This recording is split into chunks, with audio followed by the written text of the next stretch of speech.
nimbi nako ni nziza ariko hari nziza kuyirusha iyihe sasa itaye manukira ari iyi nishi wahitamo iyihe nahitamo iyi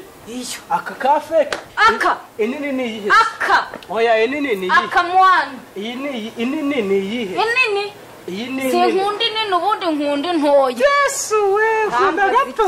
ukunda gato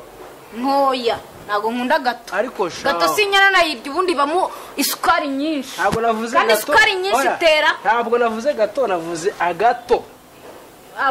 wibaze nawe none se agato ni gato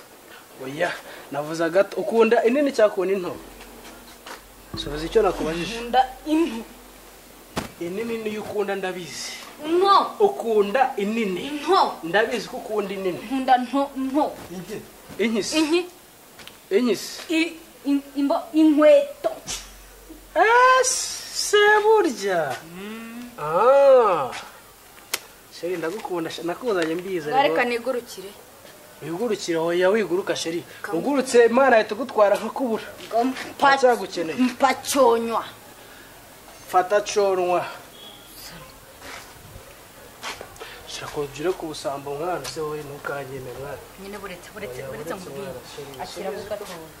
nzakujyane muri burarirwa bajye bakuvunuriramo ngiye nkwe mitsingi yanjye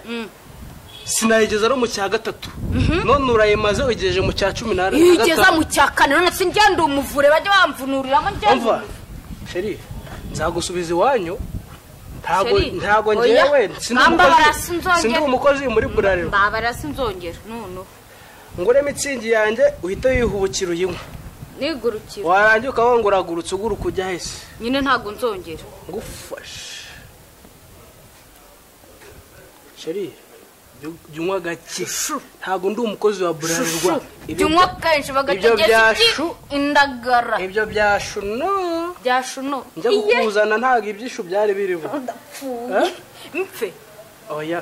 ngo pfa ndapfuye oya wijyaga cyagukeneye sheri gambira ngaho mpamagara oya uretse